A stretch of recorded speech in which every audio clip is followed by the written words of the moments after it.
임하는 때라는 제목을 가지고 말씀을 전하도록 하겠습니다. 예수님께서 재림하신다는 말을 여러분 많이 들어봤죠. 예수님은 하늘로 올라가신 그 모습 그대로 우리에게 재림하신다고 했습니다. 구름 타고 감람산에서 올라가셨는데 감람산으로 다시 예수님 재림하실 때 예수님께서 구름을 타고 오시는 것입니다. 그런데 오실 때 아무도 모릅니다. 언제 오시는지, 낮에 오시는지, 밤에 오시는지. 천사들이 나팔을 확 불면은 예수님 오시는 거예요. 그때 죽은 자들도 다 무덤에서 살아나게 됩니다. 그래서 예수님을 공중에서 영접하게 되어 있어요. 그래서 우리가 다 살아나서 공중에서 예수님을 영접하기 때문에 번개가 빛이 반짝이면은 여기 동네만 비추는 것이 아니고 온 동네를 다 비추잖아요. 이쪽 편과 저쪽 편, 해 뒤편까지도 다 비추도록. 그러니까 우리 뒤편에 있는 나라가 어디입니까? 미국이죠. 미국은 지금 밤인데 밤에 번개가 번쩍 비치면 여기 한국에도 번개가 번쩍 비치듯이 예수님 그렇게 오신다는 것입니다. 모든 사람이 예수님을 영접할 수 있도록 오신다는 말이죠. 예수님의 이 말씀을 듣고 바리새인들이 예수님께 나와서 물어본 것입니다. 그 하나님 나라가 언제 임하겠습니까? 그때와 시는 아버지께서 하시죠. 예수님께서 그들에게 말씀하시는 것입니다. 하나님 나라는 볼 수 있게 임하는 것이 아니다. 또 장수적으로 임하는 것이 아니다. 하나님의 나라가 이미 너희 가운데 있느니라. 예수님께서 그들에게 가르치셨습니다. 여러분, 하나님의 나라는 하나님께서 통치하시는 그 나라죠. 여러분, 세상의 나라는 임금과 왕들이 통치하잖아요. 또 이 공중의 권세를 가지고 있는 사탄, 마귀가 통치하는 나라가 바로 이 세상의 나라입니다. 그런데 하나님의 나라는 하나님의 뜻이 하늘에서 이룬 것과 같이 이 땅에서도 하나님의 뜻이 이루어지는 나라. 그 나라가 바로 하나님의 나라지요. 그 나라가 언제 임하게 되냐면은 예수님이 이 땅에 오신 그날로부터 하나님의 나라가 이 땅에 임한 것입니다. 그리고 내가 예수님을 영접하면은 내 안에 이미 하나님의 나라가 임한 것이에요. 어떻게 해요? 예수님이 보내신 그 성령님 있잖아요. 거룩하신 성령님이 내 안에 계시기 때문에 내가 성령이 되는 것입니다. 내 안에 하나님의 나라가 이미 임하게 된 것입니다. 여러분 믿습니까? 그래서 하나님이 통치하시는 나라는 지금 장소적으로 임하는 것이 아니고 내 마음 가운데 이미 임하여 있다는 것입니다. 그래서 예수님께서 그런 말씀을 하셨어요. 예수님을 영접하는 그 사람에게 이미 성령께서 하나님 나라를 그 가운데 시작하셨다. 그래서 하나님이 통치하시기 때문에 내 마음 가운데 평강이 임하는 것입니다. 하나님 주시는 샬롬이죠. 평강이죠. 여러분, 예수님을 통해서 시작된 이 평강이 나를 통해서 다른 사람에게도 나타나는 것입니다. 내 안에 있는 평강이 다른 사람이 보게 되어 있어요. 내 안에 있는 예수님의 사랑이 다른 사람에게도 이렇게 비추게 되어 있어요. 내 안에 있는 이 빛이 있잖아요. 예수님의 빛이 있잖아요. 빛이 다른 사람에게 비추어서 거기에 하나님의 통치가 임하게 되는 것입니다. 우리 가정에 임하게 되고 내가 다니는 직장에 임하게 되고 우리 교회에 임하게 되는 것이죠. 그런데 마지막 때에는 어떻게 됩니까? 우리가 다 하나님의 자녀이니까 하나님의 자녀로서 하나님이 만드신 그의 나라, 천국에 가서 살게 되는 거예요. 그러니까 우리가 지금 집에서 사는 것이 아니고 하나님이 우리를 위하여 지으신 그 집에서 우리가 살게 되는 것입니다. 사랑하는 성도 여러분, 마지막 때에 예수님께서 재림하실 때 나팔 소리와 함께 모든 성도들이 다 들림받게 되는 거예요. 이것이 바로 휴거예요. 여러분 휴거라는 말 들어봤죠? 그때 천사들이 우리의 이름을 부릅니다. 불러서 우리가 공중에서 주님을 영접하고 거기에 천년 왕국이 시작되는 거예요. 거기 공중에서 주님과 함께 혼인잔치가 있게 되고 그 뒤에 천년 왕국이 이 땅에 이루어지게 되는 것입니다. 그런데 이것을 바리새인들은 잘 몰랐어요. 바리새인들은 늘 그렇게 생각을 했습니다. 이 땅에 하나님의 지상 나라가 이루어지는데 하나님께서 유대인들을 통하여서 이스라엘 백성들을 통하여서 온 세상을 지배하는 그 나라, 그 나라를 꿈꿨던 것이요. 근데 그 당시에는 로마가 온 세상을 지배했잖아요. 그러니까 메시아가 오시면은 그 메시아가 온 세상을 정복하고 그 메시아가 통치하니까 그때 하나님 나라가 임할 것이다. 그렇게 생각을 한 것이요. 그런데 유대인이 딱 보니까 오시리라고 하신 그 메시아가 있잖아요. 예수님 같아요. 예수님이 하는 말씀도 그렇고 예수님이 하는 이적도 그렇고 오병이어를 통해서 5,000명을 먹이시잖아요. 모세가 말한 그 선지자잖아요. 하늘에서 만나를 먹여서 내려서 우리에게 먹이신 그 선지자가 바로 예수님이시다. 그분이 오셨으니까 이제 이 땅에 하나님 나라가 이루어질 것이다. 그래서 물어본 거예요. 당신의 나라가 지금입니까? 그런데 예수님은 지금은 아니다 라고 이렇게 이야기를 합니다. 먼저 인자가 고난을 받아야 된다. 우리의 죄를 위하여서 십자가에 죽으시기 위하여서 이 땅에 태어나신 분이 바로 예수님이시잖아요. 한 아이로 태어났잖아요. 그래서 우리 죄를 담당하기 위해서 속죄 제물이 되기 위해서 예수님이 한 아이로 이 땅에 오신 거예요. 그래서 예수님이 그 말을 하십니다. 내가 먼저 고난을 받고 죽어야 된다. 너희 죄를 위하여서 너의 죄값을 위하여서 내가 피 흘려 죽어야 이 죄의 값이 사야 된다. 죄의 사함을 받게 된다는 것입니다. 내 안에 있는 죄가 다 없어져야만이 내가 하나님의 자녀가 될 수 있게 되는 것입니다. 그리고 내 안에 하나님 나라가 임하게 되는 거예요. 하나님 통치가 내 안에 시작이 되게 되는 것입니다. 근데 그 일을 먼저 해야 된다는 것입니다. 그래서 사랑하는 성도 여러분, 우리는 우리의 눈이 열려야 돼요. 우리의 마음이 열려서 주님을 영접해야 돼요. 그때 성령께서 내 안에 쏙 들어와셔서 평강을 주시는 거예요. 저는 우리 김용 집사님이 참 그런 기도를 하는 걸 참 하나님 기뻐하신다고 생각을 해요. 하나님, 제 눈을 뜨게 하셔서 저에게 믿음을 주십시오. 믿음을 회복하게 해주십시오. 뭐 병나는 것은 둘째고 믿음을 이렇게 갖게 해주십시오. 그때 하나님 어떻게 하십니까? 그의 기도를 들으시죠. 성령을 그 안에 확 부어주시게 되면은 그 안에 하나님 나라가 시작되는 것입니다. 평강이 시작되고 믿음의 눈이 열리게 되는 거예요. 어두웠던 나의 눈이 열리게 되고 깨닫게 되는 거예요. 나는 그 말씀이 참 너무나 은혜스러워요. 우리 집사님이 그 하나님 앞에 처음 헌금을 드렸잖아요. 드렸는데 내가 이것으로 친구들하고 술을 마시고 밥을 먹으려고 하는데 이제부터는 내가 하나님께 드려야 돼요. 믿음이에요. 믿음이에요. 하나님 얼마나 기뻐하시겠습니까? 하나님 됐다고 그러시는 거예요. 이 믿음이 크다.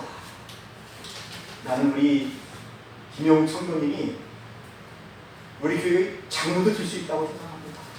그 믿음 생활 나중에 있는 사람이 먼저 되는 거예요. 큰 사람이 되는 거예요.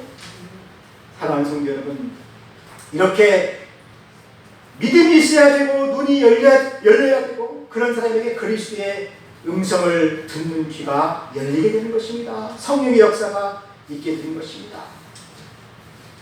그래서 예수님께서 제자들에게 말씀하십니다. 내가 재림하는 그날에 너희들은 믿음 있는 자가 되라. 여러분, 고린도전서 2장에 보니까 우리가 세상의 영을 받지 아니하고 오직 하나님으로부터 오는 영을 받았나니 우리로 하여금 하나님께서 우리에게 은혜로 주신 것들을 알게 하려 하신다.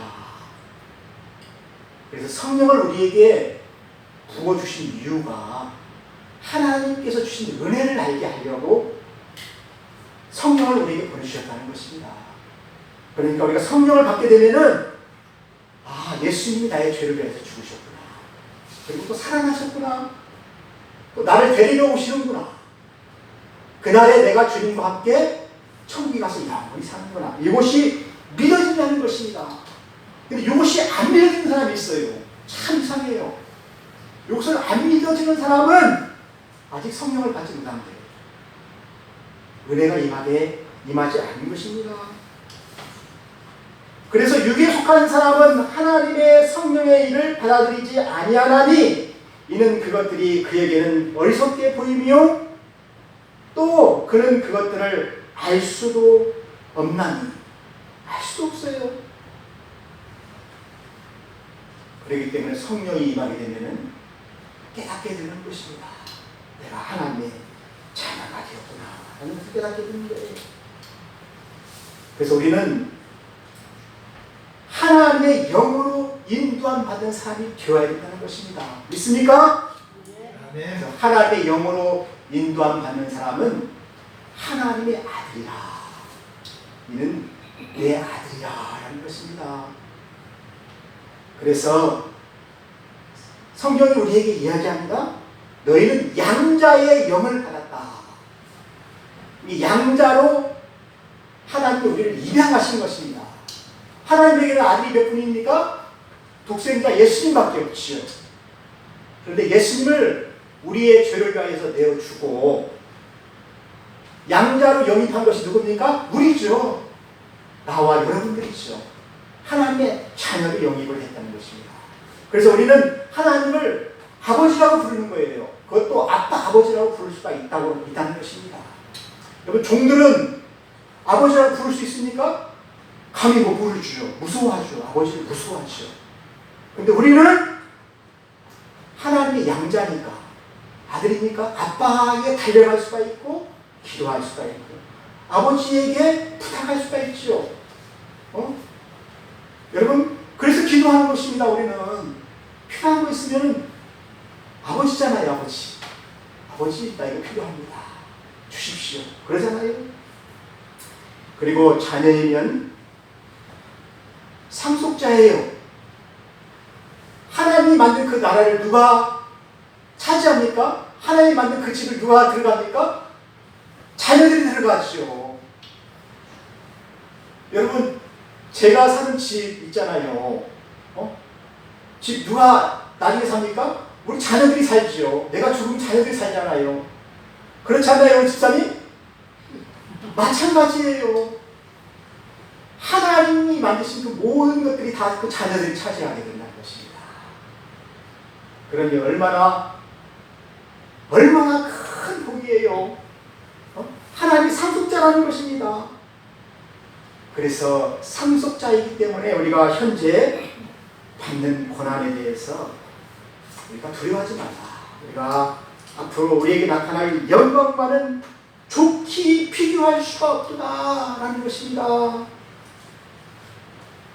그래서 이 재림의 날에 우리가 그런 큰 영광이 있는 거예요.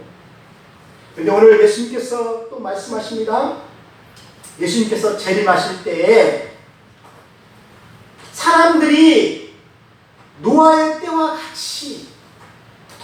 똑같이 생각하고 먹고 살고 하는 그 모든 일에 정신이 없어서 예수님 맞을 준비를 하지 못한다는 것입니다. 준비하지 못한다는 것입니다. 노아의 때 어떻게 됐습니까? 노아가 그랬잖아요. 방주를 만들면서 이게 홍수가 나서 하나님 심판을 하니까 너희들 방주에 다 들어와라. 방주를 만들어서 구원받아야 되니까. 근데 어떻습니까?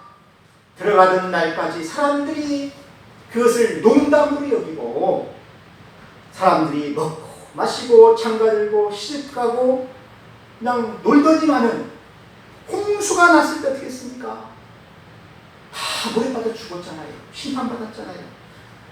똑같다는 것입니다. 오늘날 이 시대도 똑같다는 거예요. 여러분, 오늘날 사람들의 관심이 어디에 있습니까? 먹고 마시고 시집가고 장가가고 그런 데만 관심이 있잖아요.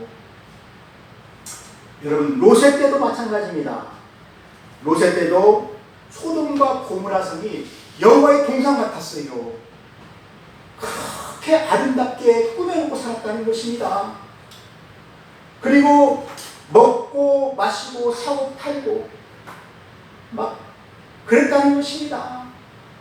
근데 그거 하다가 집을 짓고 막 집에 뭐 좋은 것을 다 쌓았을 거 아니에요. 그림도 붙여놓고 막 금은 보아도 막 집에다 그렇게 쌓아놓고 집이 얼마나 또 돈이 많았겠어요.